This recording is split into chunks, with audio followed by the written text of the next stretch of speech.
ያምላካችን የእግዚአብሔር ስም የተባረከና የተመሰገነ ይሁን ምሕረቱ በዛልን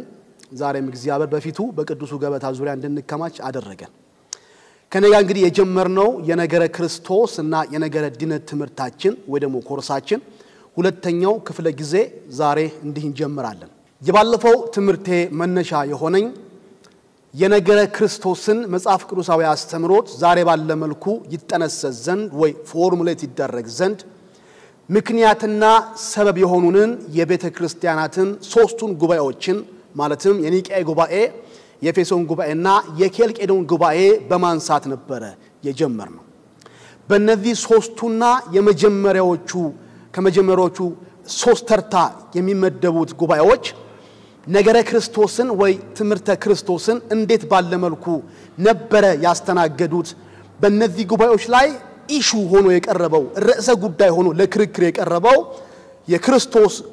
ጉዳይ ምን ነበር የሚለው ዛሬ ለማንሳት ነበር ቀጠሮ ያዝነው የባለፈው ሳምንት ሞሮፍ የመንደርደር የመግቢያ ለዛሬው ትምህርት መንገድ የመጥረጊያ አይነት ስራ ነው የሰራነው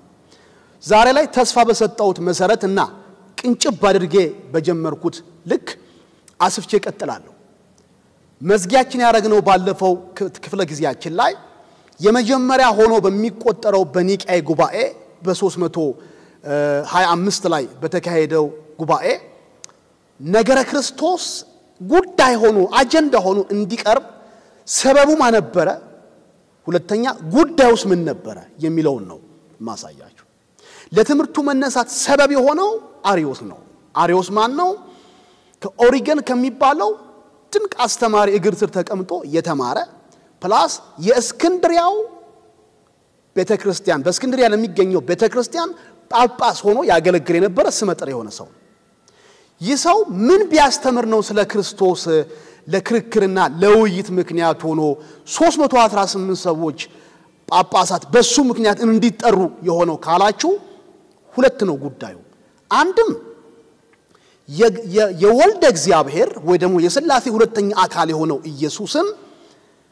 የፍጹም አምላክነት ጉዳይ ጥያቄ ውስጥ መክተቱ ነው ደግሞ አለው የክርስቶስን የወልደ እግዚአብሔርን ፍጹም አምላክነት fully and perfectly God ነው ወይስ አይደለም ፍጹም እግዚአብሔር ነው ሙሉ እግዚአብሔር ነው እግዚአብሔር የሚያሰኙት ባህሪያቶች ወይ ኤሰንስ እና አትሪቢዩትስ አሉት ወይስ የሉትም በሚለው ላይ የሉትም በሚል ድምዳሜ ላይ መድረሱ ድንጋጤን ፈጠረ ሁለተኛው ወልደ እግዚአብሔር ሁለተኛው ሥላሴ አካል ከሥላሴ ከአብ ጋር ከእግዚአብሔር አብ ጋር ያለው መስተካከልን ወይ ኢኳሊቲ ጥያቄ ውስጥ ከተተ ስለዚህ በአንድ መልኩ ፍጹም አምላክ አይደለም አለ ስለ ወልድ ሲናገር ሲቀጥል ከአብ ጋር የተስተካከለ አይደለም አለ አክቹሊ ሁለቱም መሳ ለመሳ የሚሄዱ ሐሳቦች ናቸው ፍጹም አምላክ አይደለም ካልክ አውቶማቲካሊ ከአብ ጋር እኩል አይደለም ወደሚለው ታዘነብላለህ ምንም ጥያቄ የለውም የክርስቶስን ፍጹም አምላክነት ከካድክ በነካው ምላስህ ከአብ ጋር ያለው መስተካከልን ትክዳለህ አረት very logical አይደል ምን ሰማ ሰዎች very logical እግዚአብሔር አብን እግዚአብሔር ያሰኙት የመለኮት ባህሪያቶች በክርስቶስ ኢየሱስ የሉም በሙላት ካልክ እንግዲያውስ በመለኮት ከአብ አንሷል ማለት ነው ሂሳቡ ግልጽ ነው ስሌቱ ግልጽ ነው በመለኮት ባህሪ ከአብ ካነሰ ከአብ ጋር እኩል አይደለም ስለዚህ በሂሳባዊ ስሌት ሲያስቀምጠው ያሪዮስ እናስቀምጠው ያሪዮስን ትምህርት አብ ይበልጣል ከወልድ ሆኖ ይቀመጣል ማለት ነው በምን ጉዳይ በመለኮታዊ ሙላትና ባህሪያቶች አብ ይበልጣል ከወልድ አብ ጅማሮ የለሽ በዘላለም ውስጥ ጥግ በሌለው ዘላለም ውስጥ የነበረ ጅማሬ የለሽ ኢንፊኒት ሲሆን አልፋ ሲሆን ወልደ እግዚአብሔር ግን በታሪክ ውስጥ በሆነ ጊዜ የጀመረ ለመነሻው ለህላቤው ለኑባሬው ነጥብ ያለው ጊዜ ያለው መጀመሪያ ያለው በእግዚአብሔር አብ የተፈጠረ ነው ብሎ ተነሳ ትንሽ ወርቀቅ ሳረግባችሁ ሳፋ ሳረግባችሁ ወልድ ኢየሱስ ክርስቶስ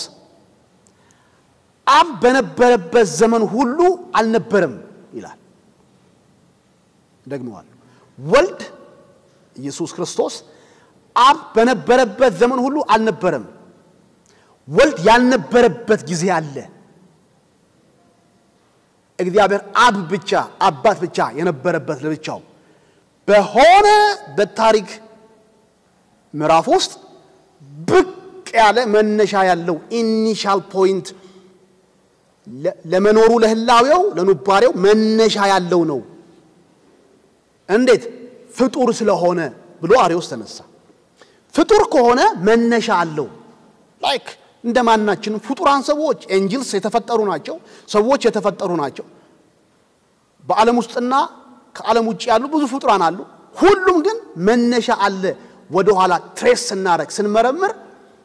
የተነሱበት አለ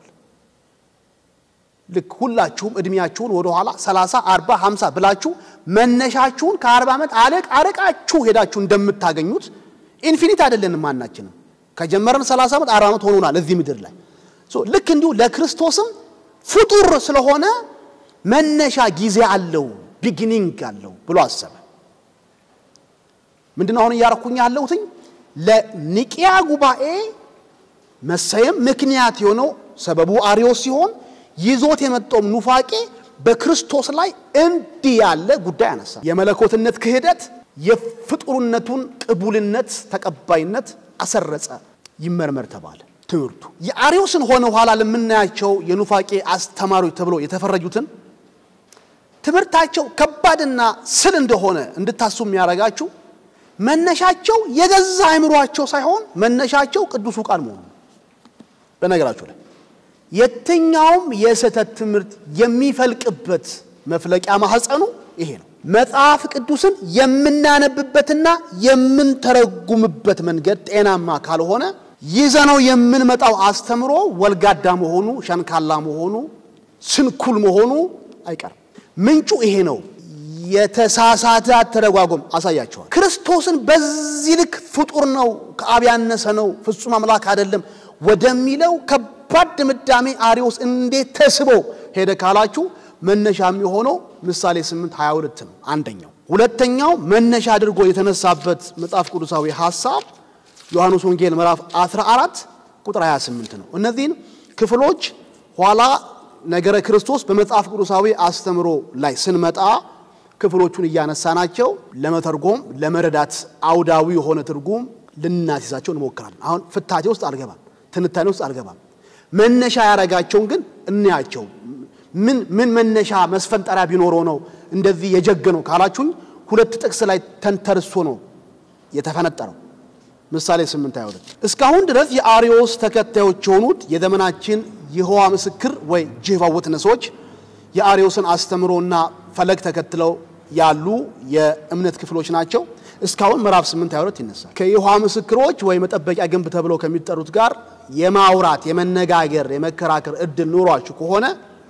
ምሳሌ 8:22ን ሳያነሱላችሁ አይቀሩም በነገረ ክርስቶስ ላይ ዲቤት ከነበራችሁ ክርክር ከነበራችሁ ምሳሌ 8:22 ሳይነሳ አይቀርም ምክንያቱም የእምነት አባታቸው ንሳ አባታቸው አሪዮስም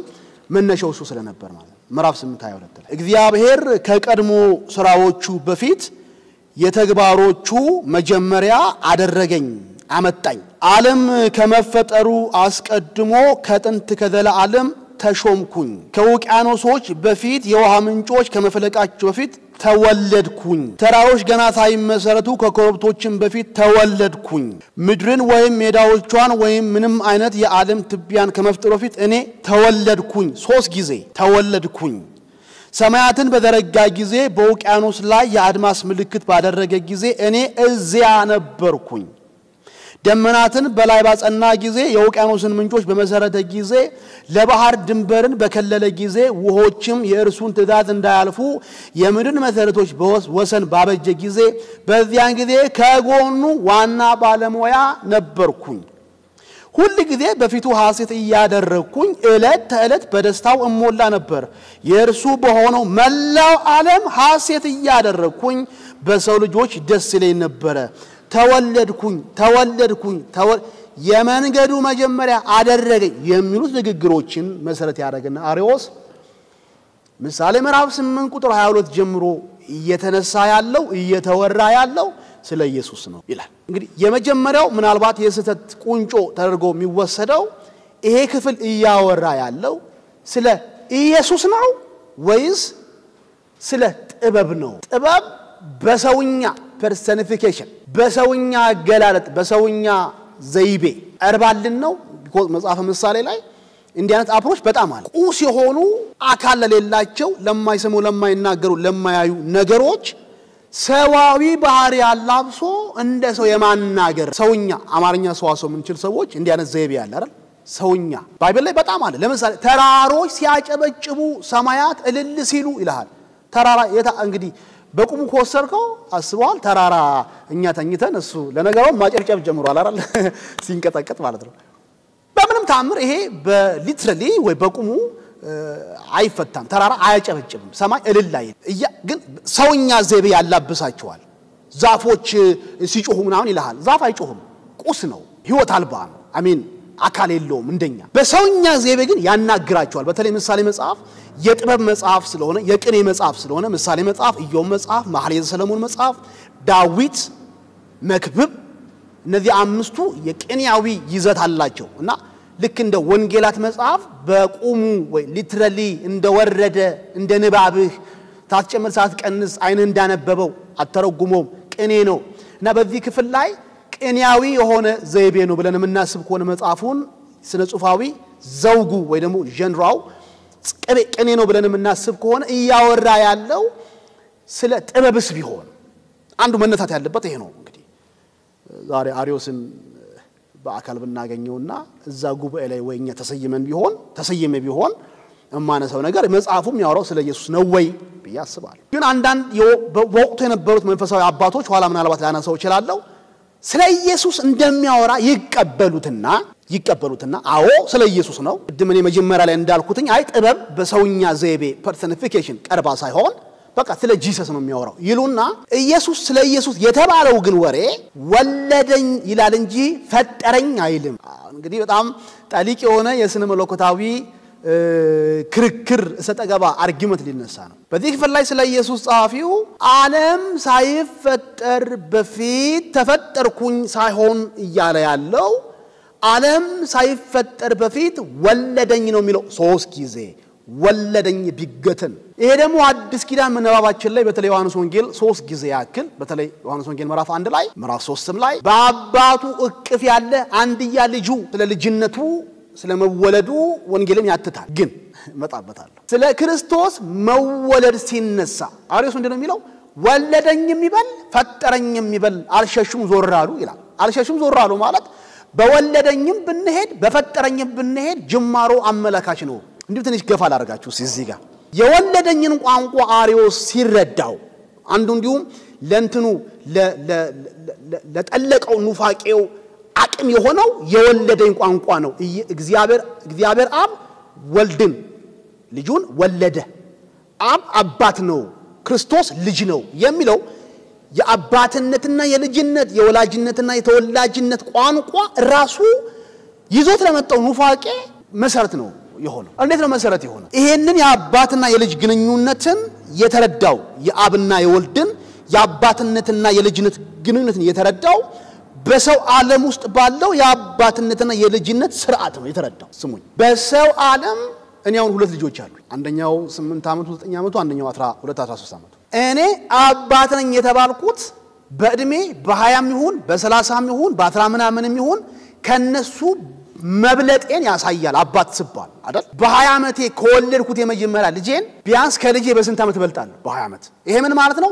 እኔ ኖርኩባቸው 20 ዓመታት ልጄ ምን አልኖርም። ስለዚህ በእኔና በልጄ መካከል በአኗኗር ቀዳሚነትና ተከታይነት አለ። 20 ዓመት ለብቻ ኖርኩኝ፣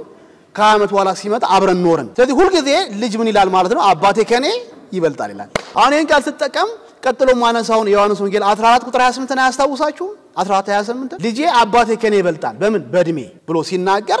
ዮሐንስ ወንጌል 14 28 ይመጣላችኋል። ምን ይላል ዮሐንስ ወንጌል 14 28 ላይ? አሪዮስ ሁለተኛ ጥቅስ ያደረገው እሱን ነው። ኢየሱስ ምን ይላል? አብ ከኔ ይበልጣል አለ ልክ እንደምን የኔ ልጅ እኔን ሲያስብ አባቴ ከኔ ይበልጣል ቁመት አይደለም እየተወራ ያለው ቁመት ልጅ ሊበልጥም ይችላል የሆነ ጊዜ አሁን ይበልጣል ምናነሰው በሳይዝ አይደለም እኔ ያልኖርኩበትኝ 20 ዓመታት 30 ዓመታት አባቴ ቀድሞኝ በመኖር በቀዳሚነት አባቴ ይበልጣል እውነት በሰው ዓለም እውነታው ይሄ ነው ልጄ አባቴ ኩዬ ነው ካለ እኔ አባቱ አይደለም መንታው ነኝ ኩያ ኮን መንታው ነኝ አረ ምን ማን በላለጥም ኩያሞች ነን ካለ መንታው ነኝ እንጂ አባቱ ሊሆን አልችልም አባት ከተባልኩኝ በላጭነት ባይ ዲፎልት እዛው ውስጥ አለ አባትነት ውስጥ አለ ኦልራይት አሁን ይሄንን በሰው ዓለም ያለው የአባቴ ልጅ ግንኙነት ይዞ ይመጣና አብና ወልድ ጋር አመጣው ማለት አብ ምንድነው አባት ነው ወልድ ምንድነው ልጅ ነው በቃ ጨዋታው አለቃ እዚህ ጋር ምን ብሎ አሰበ አብ ለብቻው የኖረባቸው አመታቶች አሉ በቁጥር አይሰላም ግን አሉ in thousand in million or in 100 ሊሆን ይችላል በመቶም በሺም በሚሊዮን ሊቆጠር ይችላል ጉዳዩ ምን ያህል አይደለም አንድም ቀን ቢሆን አብ ከወልድ ውጪ ለብቻው የኖረበት ጊዜ አለ ብልጫን ያሳያል ስለዚህ ወልድ በጊዜ ሂደት የመጣ ብቅ ያለ እንጂ እኩል ኮኤግዚስተንስ አይደለም ከአብ ጋር እኩል ይኖር የነበር አይደለም ኮኤግዚስተንስ ማለት መሳ ለመሳ አብሮ ሳይቀዳደሙ መኖርን ያሳያል ኮኤግዚስተንስ አሁንኛ ይዘነው ያለነው ቅቡል የሆነው እምነታችን ምንድነው ኋላ ምን ማተርጸው ነገር አብና ወልድ ኮኤግዚስተንስ ናቸው ኮኤግዚስተንስ ማለት ዓለም ከመፈጠር በፊት ሁለቱም እኩል አብረው ያለ መነጣጠል የኖሩ ናቸው አንዱ ከሌላው አልቀደመም አልበለጠም ነው ምንለው አሪዮስ ግን መጣና ምን አለ ኖ አብ ይበልጣል ወልድ ይከተላል ቀዳማይነትና ተከታይነት ጀማሪነትና ተቃለ ይላል እንዴት መጣ ተወለደ ነው የሚለው ስለዚህ የቤተ ክርስቲያን የወቅቱ አባቶች ጳጳሳቶቹ አይ ምሳሌ 8 እኮ ተፈጠረ አይልም ተወለደ ነው ቢሉትም ክጭጭ ግምጭጭ ብሎ በዚህ መልኩ ታቋስገባ ለትምህርቱ ማለት ነው አሁን እኔ ይሄን ክፍል አይ አሪዮስ እንዳለው አይደለም ብዬ ልሞግት ሳይሆን ያነሱ ያለውትኝ ለኒቃኤ ጉባኤ መነሳት ምክንያት የሆኑ አሪዮስና ይዞት ለመጣው ትምህርት መሰረት ያደረገው መጽሐፍ ቅዱሳዊ ጉዳይ ወይ ደግሞ ንባባታችን ምን ነበረ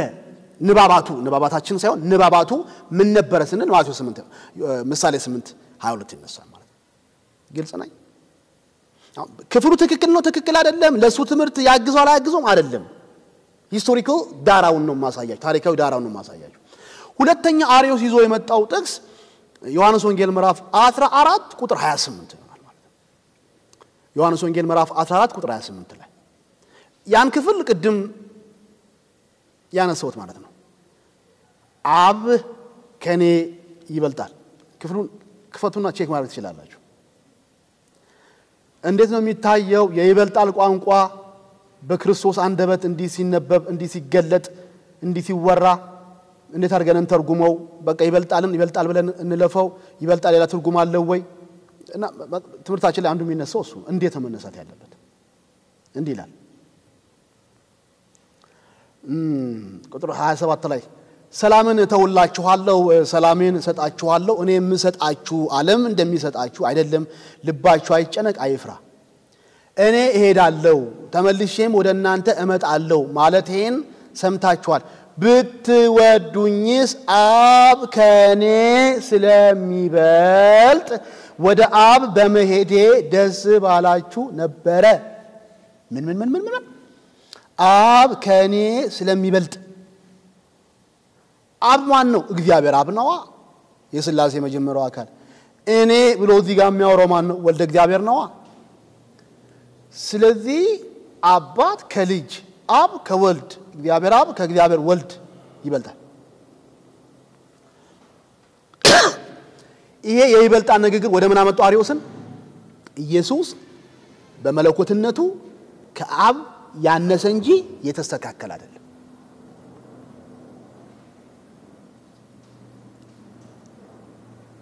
ግልጽ ነኝ ትክክል ነኝ አይደለም ያልኩት ግልጽ ነኝ ነው ያልኩት ትክክል ያልሆኑ ግልጽ ሐሳቦችን አንሸራሽር ያለው እሺ ያሪዮስን ሐሳብ ልታገኙልኝ ነው የቤተ ክርስቲያን ምላሽ ምን ነበረ በጽሁፌ ላይ በሞጁሉ ላይ ታገኙታላችሁ የሆነው ነገር ምንድነው በወቅቱ ሊቀ ጳጳስ የነበረው እስክንድሮስ የሚባል ሰው ነው። አርዮስ ከዚህ ትምህርቱ እንዲመለስ በግሉ ብዙ ጥረት ያደረገ ሰው ነው ሊቀ ጳጳስ እስክንድሮስ በግሉም ከጉባኤው ባለፈ በግሉም ተመካከሩ ሊመልሰው ሞከረ አርዮስ ሊመለስ አልቻለም እንዲሁም በጣም ጥሩ ግጥም ጻፊም ስለነበረ በሚጽፋቸው የግጥም መድብሎቹ ላይ ይሄንን ኑፋቄውን በጣም ያስፋፋው ቀጠለ መጨረሻ ላይ የግድ መወገዝ ስለነበረበት ወደ 318 ተሳታፊ በነበሩበት የጳጳሳት ጉባኤ ላይ የአርዮስ የክህደት ትምህርት ቅድም እንዳልኩት ተነስቶ ወደ ውግዘት እንዲመጣ ይሆናል ከውግዘቱ ፊት ግን ለአነሳው ትምህርት ምላሽ መቅረብ ነበረበትና እሱ ላነሳው ጥያቄ ምላሽ ሰጥቷል በተለይ የተወለድኩኝን ቋንቋ በጥሩ ቃል በጥሩ ኤክስፕላኔሽን ወደሞ ፍታቴ ሊያስቀምጡ ሞክረዋል ወደፊት ነው በትምህርት ላይ በጣም አነሳዋል ምንድነው ያሉት በተለይ ዮሐንስ ወንጌል ምዕራፍ 1:18 እና 3:16 ላይ ልክ እንደ ምሳሌው 8:22 ተወለድኩኝ የሚለው መወለድ የሚለው ቋንቋ የግሪኩን ኦሪጂናል ወይ ጥንታዊ ቃል ያነሳሉ ምንጩን ያነሳሉ መወለድ አማርኛ ነው begotten እንግሊዘኛ ነው ግን ከአማርኛውም ከእንግሊዘኛውም የቀደመው የመጀመሪያው ነባሩ መነሻው ቋንቋ መጽሐፍ ቅዱስ የጻፈበት ግሪኩ ስለሆነ እሱን ያነሳሉ በግሪኩ ሞኖጌኖስ ይላል ተወለድኩኝ ወይ አንድያ ልጅ የሚለው ስለ ልጅነት ሲወራ አንድያ ልጅነት ሲወራ begotten የሚለውን ሞኖጌኖስ ብሎ ያነሳዋል ይሄ የግሪኩ ሞኖጌኖስ ቢያንስ ሁለት ትርጉሞችን ይይዛል በደም ሰሙኛላችሁ ኋላ የዮሐን ክሪስቶሎጂ ኢን ዘ ጋስፔል ኦፍ ጆን ትምህርተ ክርስቶስ ነገረ ክርስቶስ በወንጌለ ዮሐንስ ላይ ስንመጣ እነዚህን ቃላቶች በጣም እንፈልጋቸዋለን የክርስቶስ አንድያ ልጅነት የክርስቶስ የእግዚአብሔር ልጅ መባል በሰው ዓለም እንዳለው የአባት ልጅ ግንኙነት ነው የሚታየው ወይስ ምን ትርጉም አለው በጣም ኢስ ቬሪ ኢምፖርታንት የአርዮስን የስተት ጎዳና እንዳንደግመው መደረግ አለበት ስለዚህ የልጅነትን የእግዚአብሔር ልጅነትን አንድያ ልጅነት ሲነሳ ሞኖጌኖስ የሚለውን የግሪክ ቃል ይወስዳሉ ወይ ደግሞ ይነሳል ይሄ የግሪክ ቃል ሁለት ትርጉም አለ አንደኛው ትርጉሙ በአንድ በተወሰነ ግንኙነት ውስጥ በአይነቱ የተለየ መሆንን ዩኒክነስን የተለየ መሆንን በሆነ ግንኙነት ውስጥ ከሰው ጋር ባለ ግንኙነት ሊሆን ይችላል አሁን በመናወራው ደግሞ የነገረ ክርስቶስ ጉዳይ ደግሞ ወልድ ከአብ ጋር ባለው ግንኙነት ሊሆን ይችላል በሆነ በአንዳች ግንኙነት ውስጥ ያ ግንኙነትና አይነቱ በጣም ዩኒክ ነው ምን ማለት ነው እኔም የእግዚአብሔር ልጅ ነኝ ኢየሱስም የእግዚአብሔር ልጅ ነው እኔም ተወልጃለሁ ከእግዚአብሔር ወልድም ተወልዷል ከእግዚአብሔር ግን የክርስቶስ ልደቱ ወይ ደግሞ ውልደቱ ወይ ደግሞ ልጅነቱ በአይነቱ እኛ ልጆች ነን ከምንለው ይለያል አንዱ ትርጉም ይሄ ለምሳሌ ምን ይለየዋል ካላችሁ የኒቄን ጉባኤ አንዱ ያስቀመጠው የአማኞች ልጅነት የስጦታ የጸጋ የበጎ ፈቃድ የሆነ ልጅነት ነው አብ እንደ በጎ ፈቃዱ ልጆቹ አደረገን የጸጋ ነው ፍሪሊ በስጦታ መልክ የተሰጠን ነው ይልና የወልድ ልጅነት ግን የባህሪ ልጅነት ነው ይለያል ልጅነቱ የባህሪ ልጅነት ማለት ምን ማለት ነው ካላችሁ አምላክን አምላክ ያሰኘው ባህሪያቶች በሙሉ ስላሉት ይሄንን ለመግለጥ ልጅ ተባለ ስለዚህ ልጅነት እኛ በሰው ዓለም እንደምናስበው መወለድ ለጅማሮ የሆነ ጊዜ ማበጀት ሳይሆን አባት የተባለው ያለውን ባህሪ በሙሉ ይዘህ ስትገኝ ይሄን ልዩ ግንኙነት ለመግለጽ ሲፈለግ ተወለደ ልጅ ነው ኢየሱስ ልጅ ነው ይባላል በሌላ አነጋገር ልጅ ነው ማለት የአባቱን ሁሉን ባህሪ ወርሷልና ልክ እንደ አባቱ እኩል ነው ማለት ይሆናል ማለት ነው ይሄንን መጽሐፍ ቅዱሳዊው ነገረ መለኮት የሚለው ምዕራፋችን ላይ ስንመጣ ነው ወይስ አይደለም የሚል ምርመራና ፍተሻ እናካሂድበታለን በእውኑ ወልደ እግዚአብሔር ኢየሱስ ክርስቶስ መለኮትን መለኮት ያሰኙት ባህሪያቶች በሙሉ ያለምንም ዝንፈት ያለምንም መቀነስ ያለምንም ማነስ አለውን ብለን ጠይቀን አዎ ሆነ የመጽሐፉ መልስ እንግዲያውስ ልጅነቱ መስተካከሉን ያሳያል ወደሚለው ድምዳሜ እንደርሳለን ግልጽ ነኝ እሺ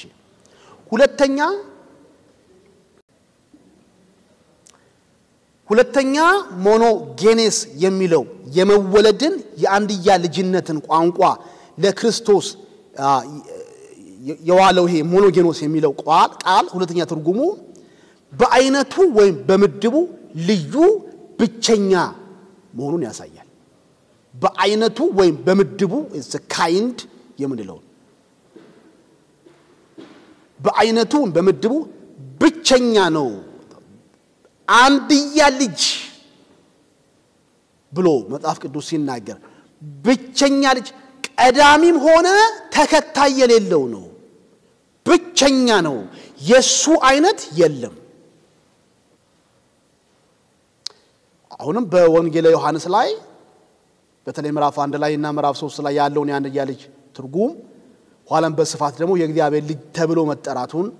ስንመለከት በዝርዝር ምን መጣበት ይሆናል የአማኝ ልጅነትና የእግዚአብሔር ልጅ ኢየሱስ ልጅነቱ ከኛ ከአማኞች የሚለይበትን ጉዳይ ስለማነሳ ማለት ነው ግን በዚህ መልኩ ነው ምላሽ የሰጡት መጨረሻ ላይ ግን በኒቂያ ጉባኤ ቅድም ማልኩትኝ አሪዮስ ከተወገዘ በኋላ ባስተምሮቱ ሊመለስ ስላልፈቀደ ማለት ነው እስካሁን ድረስ ዘልቆ ያለ የእምነት መግለጫ በወቅቱ የነበሩት አባቶች አውጥተው ነው የሚለያዩት በጣም ጥልቅ የሆነ የእምነት መግለጫ ያወጣሉ በጽሁፍ ብዙ እንትኖች ላይ ይገኛሉ መጽሐፍቶች ላይ ኦር ኢንተርኔት ላይ ታገኙታላችሁ እኔ እንዲያርግ ያቀርብዋለሁኝ ተርጉሚው አይደለም በአማርኛ መልክ እንዲ ስላገኘውትኝ ከአሪዮስ ውግዘት በኋላ የኒቂያ ጉባኤ ይዞት የመጣው መግለጫ አለ እንዲ ነው የሚለው ሁሉን በሚችል ሰማይን ምድርን የሚታየውንና የማይታየውን በፈጠረ አንድ አምላክ በሚሆን በእግዚአብሔር አብ አምናለሁ እርሱ ብቻ የአብ ልጅ በሚሆን ዓለም ሳይፈጠር ከአብ በተወለደ ከአምላክ በተገኘ አምላክ ከብርሃን በተገኘ ብርሃን ከእውነተኛ አምላክ በተገኘ እውነተኛ አምላክ በህልውናው ከአብ ጋር አንድ የሆነ በተፈጠረ ሳይሆን በተወለደ ሁሉ በርሱ በሆነ ስለኛ ስለ ሰዎች ስለ ደህንነታችን ከሰማይ በወረደ በመንፈስ ቅዱስ ከድንግል ማርያም ስጋ ነስቶ ሰው በሆነ ኋላ እንግዲህ ለክርክር ከሚቀርቡት ሐሳቦች መካከል አንዳንዶቹን እንዲቆም ይያልኩኝ ያነሳለሁ ከማርያም ስጋ በነሳ አየር ላይ ክርክር እንዳላውቃለሁ ይሄ ስጋ ነስቷል ወይ ከማርያም አልነሳ ምን ማለት ነው ወርሴ ከድንግል ማርያም ስጋ ነስቶ ሰው በሆነ በጴንጤናዊው በጲላጦስ ዘመን ስለኛ በተሰቀለ ችግር የለበትም ይሄ መከራ በተቀበለ ችግር የለበትም ጥያቄ የለበትም በሞተ በተቀበረ በቅዱሳት መጻሕፍትም እንደተጻፈ በሶስተኛው ቀን ከሙታን ተለይቶ በተነሳ ወደ ሰማይ በወጣ በአብ ቀኝ በተቀመጠ በሕያዋንና በሙታን ሊፈርድ ዳግመኛ በክብር በሚመጣ ለመንግስቱ ፍጻሜ በሌለው በአንድ ጌታ በኢየሱስ ክርስቶስ አምናለሁ ከአብና ከወልድ ጋር የሚሰገድለትና በሚከበር ከአብ በሚሰርጽ በነቢያት በተነገረ ሕይወት ጌታና ሰጪ በሆነ በመንፈስ ቅዱስ አምናለሁ የሁሉም በሆነች በአንዲት ቅድስት ሐዋርያት ቤተክርስቲያን አምናለሁ ለኃጢአት ማስተሰሪያ ይቀጥላል አንዳንድ ቦታ ላይ ደብለቅ የሚያረግ እንግዲህ ክላስ ስለሆነ የኒቂያውን ጉባኤ እንዳለ ነው ማወራው ተቀበለዋል አልተቀበልከውም አንተ ሌላ ጥያቄ ነው ጥያቄ መፈጥርባቸው ጉዳዮች ይኖራሉ ቆም ያልኩበት ምክንያት ቀጥሎ ሳነብ እንዴ እንደምትሉኝ ስለማስብ ነው የኢትዮጵያ ኦርቶዶክስ ተዋህዶ ቤተክርስቲያን ይሄንን ያለምንም ጥያቄ without any reservation ያለምንም ጥያቄ ማንሳት እንዳለ ተቀበለዋለች ሞሮፍ ለነሱ በጣም የሚመች ነው ለኛ ለወንጌላውያን ግን ጎርበጥ የሚያደርጉ ነገሮች ጆሮአችን ላይ እንደሚሰሙና አምናለሁ ለምሳሌ ከማርያም ስጋ በነሳ ሲባል ጎርበጥ ያደርገናል አሁን ደግሞ ማነበው አምናለ የተባለው ለኃጢአት ማስተሰሪያ በአንዲት ጥምቀት አምናለሁ that means water baptism የውሃ ጥምቀት የኃጢአት ስርየት ያስገኛል የሚል አንድምታ ስላለው አምናለሁ ሲባል ቆም ፍሬን እንይዛለን ለኦርቶዶክስ ግን ጥምቀት አንዱ የመዳን መንገድ ስለሆነ በጀግንነት ይወራል እኛ አካባቢ ቀጥ እንላለን የሙታን ትንሣኤና ገና የሚመጣውን ዓለም ሕይወትም እጠብቃለሁ አሜን። የኒቃው ጉባኤ በጣም ሰፊ የሥላሴን ጉዳይ እምቅ አድርጎ የያዘ ነው። በነገራችሁ ላይ የኒቃው ጉባኤ ላይ የሥላሴም ርዕሰ ጉዳይ አጀንዳ ሆኖ ቀርቧል። አንዱ አርየስ የፎረሸው ሥላሴ ላይ ነው። በነገራችሁ ላይ ወልድ ላይ ወይ መንፈስ ቅዱስ ላይ ወይ አብ ላይ ከፎረሻችሁ ጠቅላላ የሥላሴ ትምህርትም ላይ ትፎርሻላችሁ። ይቅርታ እንግዲህ አንዳንዴ ቃል ተጠቀም ክላስ አላስመስለው ማለት ከሥላሴ በአንደኛው አካል ላይ ከተሳሳትን ወይ ዝንፈት ያለው ትምህርት ይዘን ከመጣን አውቶማቲካሊ በሥላሴም ጉዳይ ላይ ዝንፈት ያለው ወይ ደግሞ ጤናማ ያልሆነ አቋም ይዘን እንገኛለን። ስለዚህ አርዮስ አንዱም የተነሳበት አጀንዳ የሥላሴ ትምህርቱ ጤናማ አይደለም። ስለዚህ የኒቃያ ጉባኤ ምንድነው ያደረገው? የሥላሴን ጉዳይ እምቅ አድርጎ ይዟል። በአብ በወልድ በመንፈስ ቅዱስ እኩልነት ለአንዱ ሊደረግ የተገባው ለሌላውም ይደረጋል አምልኮና ስግደት ማለት ነው አምናለሁ ብሎ ይጨርሳል። ሜቢ ቅድም እንዳልኩት የሚጎረብጠን ነገር ለኛ ለወንጌላውያኖች በጥያቄ መልክ እንደ ጠረጴዛ ላይ የምናቀርበው ለዲስከሽን በአንዲት ለኃጢአት ማስተሰሪያ በሚሆን በአንድ ጥምቀት አምናለሁ የሚለውና ከማርያም ሥጋ ነሳ የሚለው ምናባት ጠረጴዛ ላይ ይቀርባል። እንቃወመዋለን በሚል ሳይሆን ያቀርብኩኝ ያለሁት ለውይይት ግን መቅረብ አለበት። ስፔሻሊ ከማርያም ሥጋ ነስቷል የሚለው ጉዳይ ውይይት ፈላጊ ጉዳይ ነው። ኢቭን ወንጌላውያኖቹም ጋር እኩል ግምስ ያደረገን ነው። አዎ ከማርያም ሥጋ ነስቷል የሚል ወገን አለ፣ አይ ከማርያም ሥጋ ነሳ የሚልም ወገን አለ። ቦታው ላይ ስንደርስ ግን ዲስከስ እናደርገዋለን። ራይት የጥምቀትን ጉዳይ ግን አይ ቲንክ አውቶማቲካሊ ጠቅላላው የወንጌላዊ አማኝ ድነት በጥምቀት አይገኝም በእምነት እንጂ የሚለውን አቋም ስለያዘ ለክርክር ሳይሆን ለውግዘት የሚቀርብ ነው የጥምቀት ጉዳይ። የማርያምን ሥጋ መንሳት ግን ቅድም እንዳልኩትኝ ውይይት ፈላጊ ጉዳይ ሰው የኒቃያ ጉባኤ እንዲህ ባለ መልኩ ይጠቃለላል። ሁለተኛው ጉባኤ አሁንም የነገረ ክርስቶስ ጉዳይ አንገብጋቢነቱ እንደቀጠለ ነው ያለው። ሁለተኛው ጉባኤ ይሄንኑ የክርስቶስን ማንነት በተመለከተ ያስተምሮ ውይይት ያደርጋል እና ሁለተኛው ጉባኤ የሚሆነው የኤፌሶን ጉባኤ ይሆናል ማለት ነው። አብረን ለማየት ሁለቱም ጉባኤያቶች ላይ የምናገኛቸው ሰዎች ምስስሎች ስላለባቸው ወይ አስተምሮታቸውም ደግሞ ምስስሎች ስላለ ኤፌሶንንና ኬልቄዶን ካሊሲደን የሚባለው በፈረንጅኛው አብረን ልናያቸው እንሞክር። የኤፌሶን ጉባኤ 430 ምክንያቱም የኬልቄዶን ጉባኤ ከተካሄደ ከ106 ዓመታት በኋላ almost 1 century ከአንድ ክፍለ ዘመን በኋላ የተካሄደ ጉባኤ ነው። ስለዚህ እንደምሮ የሚመጣው ወደ 431 ነው። የኤፌሶን ጉባኤ ከተካሄደ ከ431 በኋላ 20 ዓመት ለጥቆ ወይ ደግሞ ቀጥሎ የኬልቄዶን ጉባኤ 451 ላይ ይካሄዳል ማለት ነው። ሁለቱ መካከል ያለው ክፍተት እስከዚህም ነው የ20 ዓመት ዲፈረንስ ስለሆነ በዚህ ጉባኤ ላይ ተረኛ ተሟጋች ወይ ተሞጋች ማን ነው ካልን የቁስጥንጥንያው ቢሾፕ ባለፈው መጀመሪያው ክፍለ ጊዜያችን ላይ ያነሳውላችሁ ንስጥሮስ ወይ ነስቶሪየስ የተባለ ሰው ንስጥሮስ ተገገም ያረጋውና ሳቅን ጫሪ ነገር ክላስ ባለፈው ክፍለ ጊዜ ላይ ምን አልኩኝ? ንስጥሮስ አርዮስን ትምህርት በመቃወም ወይ በመተቸት የአርዮስን ተከታዮች በማውገዝ ማለት ግንባር ቀደም ላይ ያለ ሰው ነው ንስጥሮስ። he was against Arius። ስለዚህ ቤተክርስቲያን በመካቴ እምነትነቱ ወይ ደግሞ በእምነት አስጠባቂነቱ በጣም ተወዳጅ ሆኖ ያለ ቄስ ነው ቢሾፕ ነው። የዚህ የኤፌሶንና ኬልቄዶን ጉባኤ ላይ ግን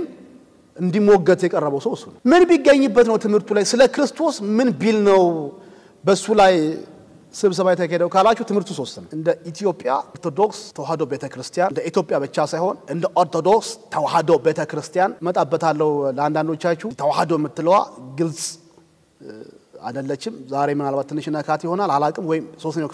ክፍለ ጊዜ ላይ ግን በደንብ አነሳዋለሁ። ኢትዮጵያ ኦርቶዶክስ ተዋህዶ ሲባልና ኦርቶዶክስ ቤተክርስቲያን ሲባል ልዩነት አለ። ተዋህዶ የተባሉበት ምክንያት አነሳላችኋለሁ። ሶ የኢትዮጵያም ሆነ የግብጽም ሆነ የግሪኩም እነዚህ ተዋህዶ ተብሎ የሚቆጠሩት ኮፕቲክ የሚባሉት ሰባቱ ኦርቶዶክስ አብያተ ክርስቲያናት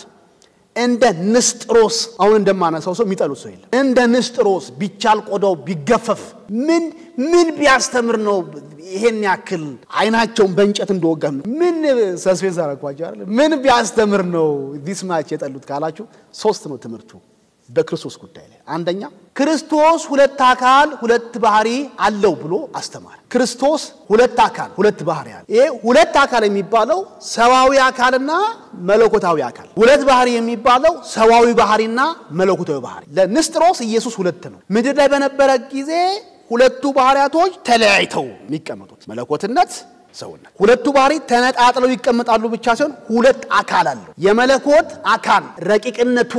ኃያልነቱ ምጥቁነቱ ብርሃንነቱ እዛ ነው የሚገለጠው ዓለመታየቱ ይሄንን መለኮታዊ አካሉን መለኮት ሳይለቅ እንደያዘ ለሰዋዊው አካሉ ሳያጋራ ያለ ሽርክና ያለ አንድነት የራሱን ባህሪ የራሱን አካላዊ ባህሪ ገንዘቡ አድርጎ እንደጠበቀ ሰዋዊው አካል ይሄ የሚታየው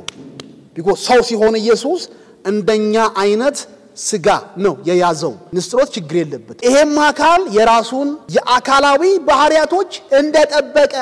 ምኑን ግዙፉነቱን የሚታይ ነው ተጨባጭነቱን ደካማነቱን ታማሚነቱን እንደጠበቀ ሁለቱ ለየቅል መሳለመሳ ያለ ህብረት ያለ ተራክቦ በተአቅቦ ለየቅል ሁለቱም ባህሪያቶች ልክ እንዲሁ human nature ውስንነቱ አላዋቂነቱ ለየብቻ አምላካዊ ባህሪ አዋቂነቱ ዘላለማዊነቱ ሁሉን ቻይነቱ በሁሉ ቦታ ተገኝነቱ ሁለቱ ሳይደባለቁ ለየቅል እንዲህ ብሎ አስቀመጠ በጣም ማሰብ ፈላጊ ነው እንዴ አይደለም እንዴ የሚያስብል አሁን በነገረ ክርስቶስ ትምርታችን በጣም ኮንፍሮንት የምናረገው አንዱ አይዲያ ሁለቱ የክርስቶስ ባህሪያቶች ወደ ዓለም ሲገባ ከቅድስት ድንግል ማርያም ተወልዶ ወደ ዓለም ሲገባ ልክ እንደኛ ሰው ሲሆን ወደ ዓለም ሲገባ መለኮትነቱን ሳይለቅ ሲመጣ ሁለቱ ባህሪያት ግን እንዴት ነው ባንዱ ኢየሱስ ፈንክሽን ያደረጉት የተገለጡት የሚለው የነገረ ክርስቶስ ምናልባት ራስ ምታት የሆነው የዓለምን ክርስትና ለሁለት የከፈለ ጉዳይ ያው ላሳያችሁ እኮ ንስጥሮስ ሌላ ምን ይዞ መጣ ክርስቶስ ፍጹም ሰው ነው እንጂ ፍጹም አምላክ አይደለም አሁን በደም ተከተሉኛላችሁ ክርስቶስ ፍጹም ሰው ነው እንጂ ፍጹም አምላክ አይደለም ይሄ ንግግር ሶስተኛ ለማነሳው የትምርቱ አቋም መንደደሪያና ድልድይ ነው እንዲህ ነው የሚለው በማርያም ማህፀኑት የተጸነሰውና ከሷ የተወለደው ሰው የሆነው ኢየሱስ ብቻ ነው በዛን ወቅት ላይ አምላክ አልነበረም ኢየሱስ ከማርያም ተወልዶ ከወጣና እድሜው 30 ዓመት ሆኖት አገልግሎት ሲጀምር በመጥምቁ ዮሐንስ ይጠመቅ ዘንድ በዮርዳኖስ ባህር ሲገባ ያን ጊዜ አምላክ እሱ ላይ ወረደበት ቢያንስ ለ30 ዓመታት ያክል ኢየሱስ ፍጹም ሰው ብቻ ሆነ ኖረ ከ30 ዓመቱ አገልግሎት ሲጀምር ያኔ መንፈስ እሱ ላይ ሲወርድ መለኮት በርሱ ላይ መጣ ይሄን ብቻ ሳይሆን መስቀል ላይም በሞተ ጊዜ አምላክ ጥሎት ሄዷል ለምን መለኮት መስቀል ላይ ሊሰቃይና ሊሞት ስለማይችል ከማርያም መለኮት አልተወለደም መለኮት ሊወለድ አይችልም ተፈጥሯዊ ባህሪው ወይ ደግሞ የያዘው ኤሰንስ አትሪቢዩትስ ባህሪው አይፈቅድለትምና መለኮት ሊወለድ አይችልም በጥንት በዘላለም መነሻ በሌለው ጊዜ ውስጥ የነበረው ኢንፊኒት የሆነው ምጡቁ እግዚአብሔር እንዴት ተወለደ ሊባል ይችላል ሊወለድ ስለማይችል ይሄን ሊቀበለው ስላዳገተው ያለው አማራጭ ማርያም ጸንሳ የወለደችው ሰው የሆነውን ኢየሱስን ነው 30 ዓመት ሲሞላው መለኮት እሱ ጋር መጣ መስቀል ላይ ጥሎት ሄደ እንግዲያውስ የተወለደውም የሞተውም ሰው የሆነው ኢየሱስ ነው መሃል ላይ እንደ ሳንዱች መለኮት እናስገባለን እንጂ ይሄ ለሶስተኛውና ቀድም እንዳልኩት የኦርቶዶክስ ተዋህዶን ስፔሻሊ የሚያንቀጠቅጥ ጉዳይ ይዞ መጣ እስካሁን ይንቀጠቀጣል ትምርቱ የገባቸው አሁንም ማነሳውን ነገር ያንቀጠቅጣቸዋል እን ብዙ ባያንቀጠቅጠኝም ግን ኮስችን እንዳረግ ያደርገኛል እንደነሱ አልንቀጠቀጥም ጥያቄ ጠይቃለሁ ነው አይደለም እንዲ ሊልበት ይችላል ምን ብሎ ነው የመጣው ቶሎ ንገረን ካላችሁኝ እንዲላል አስተምሮተ ማርያምን በተመለከተ ማርያም ሰውን እንጂ አምላክን አልወለደችም ስለዚህ እመቤታችን ማርያም ወላዲተ ሰብእ እንጂ ወላዲተ አምላክ አትባልም ብሎ ይዘጋዋል አብረዋራዋል በኦርቶዶክስ ተዋህዶ ቤተክርስቲያን ማርያም የሚተጣት አንዱ ስም እመ ብርሃን እመ ማለት እናት ነው እመ ብርሃን ብርሃን ማን ነው ኢየሱስ ነው እመ ብርሃን ነች ማለትም ብርሃን የሆነው አምላክ የሆነው የኢየሱስ ምንኖች እናት the common title ሁለተኛው እመብርሃን እንደሚባለው ወላዲተ አምላክ መሐላ ራሱ አሰሙት ወላዲተ አምላክን ማለት ነው አምላክን የወለደች ነች በስነ መለኮቱ ዓለም በትምርት ላይ ይሄ አይነቱ መጠሪያ ምን ተብሎ ይቀመጣል ቴዎቶኮስ ባለች ማርያም ቴዎቶኮስ ማለት አምላክን ተሸካሚ አምላክ በማህፀኗ አደረ ተጸነሰ ይሄንን ኦርቶዶክሶች የሚሰጡትን ስያሜ እስካሁን ድረስ ማርያምን የሚጠሩበትን ስያሜ የሚገዳደርና ኖ ማርያም አምላክን አልጸነሰችም ሰው የሆነውን ትስብእት ሰው የሆነውን ኢየሱስን ነው የጸነሰችው ስለዚህ ቴዎቶኮስ መባል ያለባት እሷ ክርስቶቶኮስ መባል አለባት ሰውን ነው የወለደችው አምላክ እናት ልትባል አትችልም እንዴት ልትቻል ሰው በምን አቅሙ ነው አምላክን ሊያስገኝ የሚችለው አምላክን ሊወልድ የሚችለው ይሄ ይላል ቃል በቃል ሲናገር አምላክን መሳደብ ነው በቀጣዩ ትምህርታችን ላይ ንስጥሮስ ስህተት ሆኖ ነበርና ወይስ አይረዱት ቀርተው ነበርና የሚለው እንደው ለማየት ለመዳሰስ እንሞክር አክቹሊ መጽሐፍ ቅዱሳዊ ነገረ ክርስቶስ ላይ ስንገባ ሳንወድ በግዳችን አርዮስን እንፈትሻለን እንደዛ ነው ክርስቶሎጂ የሚያደርገው ንስጥሮስን እንፈትሻለን ቀጥሎ ነክሱ ከማነሳውን አውጣኬን ደሞ ይዘን እንመጣ አውጣኬ ዛሬ አሁን ያነሳውትን ንስጥሮስን ክፉኛ ድብልቅ አርጎ ከመታ በኋላ እሱም በውግዘት ማነቆ ውስጥ የገባ ባለተረኛ ሆነን እናገኘዋለን በከልቄዶን እና በኤፌሶን ጉባኤ ላይ እሱም ይነሳ ስለዚህ ነገረ ክርስቶስን መጽሐፍ ቅዱሳዊውን ትምህርት ስንጀምር እግረ መንገድ ለነዚህ ትምህርቶች ምላሽ እየሰጠን ርዕቱ ታዲያ የሆነው ቀጥተኛ ንጹህ የሆነው የነገረ ክርስቶስ አቋም ታዲያ ምንድነው የሚለውን ይዘን እንወጣለን እሱን ግን ይዘን ለመውጣት ታሪካዊውን ስህተት መሰረት እናደርጋለን የትኛውም ጤናማ ትምህርት መሰረት የሚያደርገው በእግዚአብሔርም ቃል ላይ ካያችሁ በወቅቱ ለተነሱት የሐሰት ትምህርቶች ምላሽ ከመስጠት ጋር ተያይዞ ስለዚህ ክርስቶሎጂ ለነዚህ ነገረ ክርስቶስ ለነዚህ ሰዎች ምላሽን በመስጠት ሂደት መልክን ቁመናውን ይዞ ይሄዳል ማለት ስለዚህ ከጉባኤ ግዴለም አወጣችኋለሁ ምናባት ላላወጣችሁም ላከርማችሁም ይችላል የመጀመሪያው ሳምንት ላይ ብያለሁ ከዚህ ቀደም በነበሩኝ ነገረ ክርስቶስ ትምህርት ላይ በዲፕሎማ በዲግሪም ይሄን አንስቼው አላቀም ቀጥታ መጽሐፍ ቅዱሳዊው ትምህርት ላይ ነው ገባ የነበረው ሞጁሉ እንዳላችሁ አቃለሁ አሁን መልሽ የሱንም ትንሽ አስተካክዬ ጨምር ያመጣዋለሁ ይሄንን ለመጽሐፍ ቅዱሳዊ አስተምሮ መጠንሰስ ወይ መመስረት ምክንያት የሆነውን የኑፋቂዎቹን አቅጣጫ ግን አንስቼው ስለማላቀው ቆይበታል እዚህ ጋር በደንብ ነገሮች ሲገባችሁ ኋላ ምናወራው ጉዳይ ፍጹም ሰው ነው ፍጹም አምላክ ነው ነውና በደንብ ይገባችኋል ከምን አንፃር እንደሚነሱም ይገባችኋል ከአርዮስ አንፃር ይነሳል ከንስጥሮስ አንፃር ይነሳል ከአውጣቂ አንፃር ይነሳል እነዚህ በነገረ ክርስቶስ እንትን ምንድነው ክልል ውስጥ ታዋቂ የሆኑ ግለሰቦች ናቸው የነሱ መኖር ነው እኛ ክርስቶስን በቅጦ እንድናወራ ምክንያት ባንደ መልኩ ይመስገኑ ባይስቱልን ኖሮ ጤና መሆን አናገኘውም ነበር እንደዛ አንነጋገርም ነበር እና አርዮስን እግዚአብሔር ይባርከው ንስጥሮስን እግዚአብሔር ይባርከው አውጣኬን እግዚአብሔር ይባርከው ይያልኩኝ የዛሬውን ክፍለ ጊዜ እንጨርሳለን ማለት ነው እግዚአብሔር ይባረክ ሰላም ደህና ሰንብቱ